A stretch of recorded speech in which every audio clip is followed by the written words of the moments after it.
त्योहार मनाइए, लेकिन इस बात का भी ध्यान रखिए कि बांग्लादेश में हिंदुओं के साथ क्या हो रहा है। जो मकर संक्रांति हम भारत में मना रहे हैं वो बांग्लादेश के हिंदू नहीं मना पा रहे हैं, पाकिस्तान के हिंदू नहीं मना पा रहे हैं। हम होली मना रहे हैं लेकिन बांग्लादेश पाकिस्तान के हिंदू होली नहीं मना पा रहे।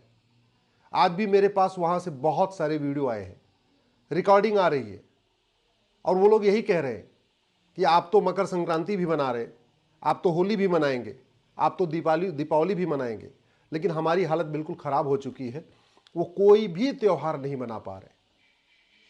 1947 में आडवाणी जी, राम जेठमलानी जी, मनमोहन सिंह जी ने भी मकर संक्रांति अपने घर में मनाई, होली भी अपने घर में मनाई, लेकिन दशहरा और दीपावली जब आया तो वो झुग्गी में आ चुके थे, अपना घर, मकान, खेत खलिहान, दुकान सब कुछ छोड़ चुके थे। 1947 में जनवरी में मकर संक्रांति और मार्च में होली राज कपूर साहब ने भी मनाया, यश चोपड़ा ने भी मनाया, प्रेम चोपड़ा ने भी मनाया, सुनील दत्त ने भी मनाया, मिल्खा सिंह ने भी मनाया, खुशवंत सिंह ने भी मनाया। लेकिन अक्टूबर में जब दशहरा आया और दीपावली आई तब वो भारत में आके झुग्गियों में रह रहे थे। वो सोच खत्म नहीं हुई है। पहले एक बाबर था, एक हुमायूं था, एक औरंगजेब था, अब तो हर जिले में बाबर है और हर जिले में औरंगजेब है, हर जिले में अकबर आ चुका है। पहले एक जयचंद था, अब हर जिले में जयचंद है। तो खतरा कम नहीं हुआ है, खतरा बढ़ा है। और वो सोच, पाक नापाक की सोच जो कहती है कि संक्रांति मनाना हराम है, होली मनाना हराम है, दीपावली मनाना हराम है, दशहरा मनाना हराम है, मंदिर में पूजा करना हराम है, नदियों में नहाना हराम है, वो सोच कब नहीं हुई है। जब सोच कम नहीं हुई है तो खतरा कम नहीं हुआ है। ये खतरा खत्म होगा केवल और केवल नियम कानूनों को बदलने से। ये जो पाक नापाक की सोच है ना, जिस पाक नापाक की सोच ने अफगानिस्तान से हिंदुओं को खत्म कर दिया, जिस पाक नापाक की सोच ने 1947 में विभाजन करा दिया, जिस पाक नापाक की सोच ने आडवाणी जी, इंद्र कुमार गुजराल, मनमोहन सिंह जी, मिल्खा सिंह जी सबको अपना मकान, दुकान, खेत खलिहान छोड़कर भागने के लिए मजबूर किया, जिस पाक नापाक की सोच ने यश चोपड़ा, प्रेम चोपड़ा, पृथ्वीराज कपूर, राज कपूर, लाला अमरनाथ, मिल्खा सिंह सबको अपना घर, मकान, दुकान, खेत खलिहान छोड़ने के लिए मजबूर किया था, वो सोच खत्म नहीं हुई है। और पहले तो 1000 मदरसे थे, इस समय भारत में लगभग 4 लाख मदरसे चल रहे। और एक बात और याद रखिएगा, कन्वर्टेड हिंदू ही हमारे लिए खतरे हैं।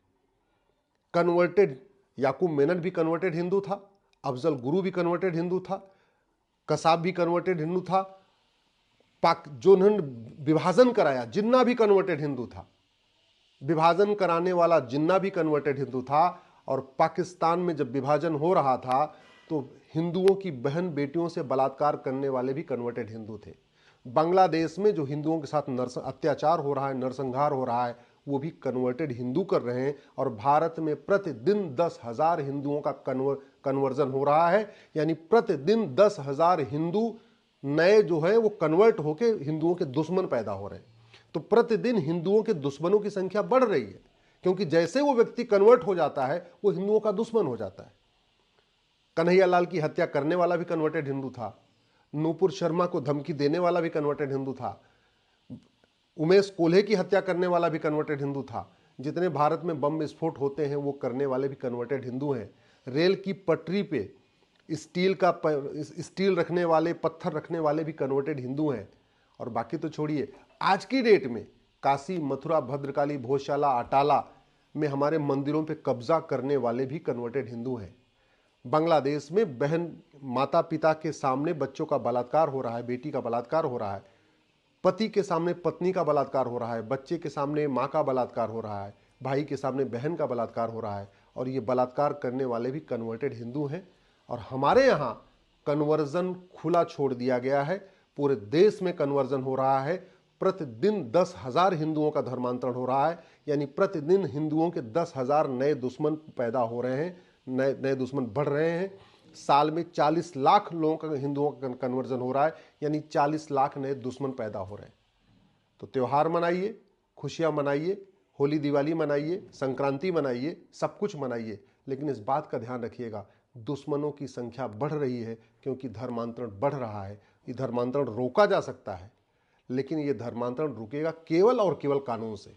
धर्मांतरण रुकेगा विदेशी फंडिंग को बंद करने से, धर्मांतरण रुकेगा हवाला की फंडिंग खत्म करने से, धर्मांतरण रुकेगा कठोर कानून बनाने से, धर्मांतरण तब रुकेगा जब मिशनरियों और जिहादियों के खिलाफ एनएसए लगेगा, यूएपीए लगेगा, वेजिंग वॉर की धारा लगेगी, देशद्रोह धारा लगेगी, गैंगस्टर एक्ट लगेगा।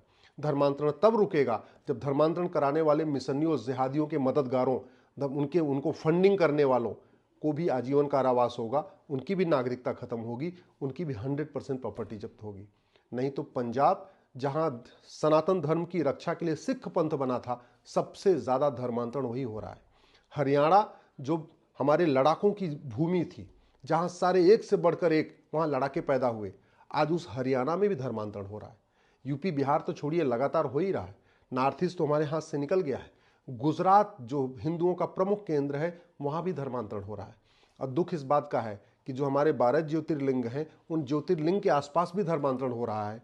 जो हमारे शक्तिपीठ हैं, उन शक्तिपीठों के पास भी धर्मांतरण हो रहा है। जो हमारे प्रमुख मंदिर हैं, वहां भी धर्मांतरण हो रहा है। और देश की राजधानी दिल्ली में भी धड़ल्ले से धर्मांतरण हो रहा है। क्यों धर्मांतरण हो रहा है? क्योंकि हमने धर्मांतरण को न तो राष्ट्र की सुरक्षा के लिए खतरा घोषित किया, न हमने धर्मांतरण को देश की एकता अखंडता के लिए खतरा घोषित किया, न धर्मांतरण को हमने वेजिंग वॉर डिक्लेयर किया, न हमने धर्मांतरण को देशद्रोह घोषित किया, न हमने धर्मांतरण को ऑर्गेनाइज क्राइम डिक्लेयर किया। जिस धर्मांतरण को रोकने के लिए गुरु तेग बहादुर जी ने अपना शीश कटवा दिया, चांदनी चौक में शीशगंज गुरुद्वारा बना हुआ है। जिस धर्मांतरण को रोकने के लिए गुरु गोविंद सिंह जी ने अपने चारों बच्चों को बलिदान कर दिया, खुद भी वो बलिदान हो गए। जिस धर्मांतरण को रोकने के लिए संभाजी महाराज को 40 दिन तड़पाया गया था, शिवाजी महाराज ने पूरा परिवार अपना बलिदान कर दिया। उस धर्मांतरण को रोकने के लिए कोई आवाज नहीं उठ रही है। उस धर्मांतरण को रोकने के लिए हम कठोर कानून नहीं बना पा रहे हैं सेंट्रल लेवल पे।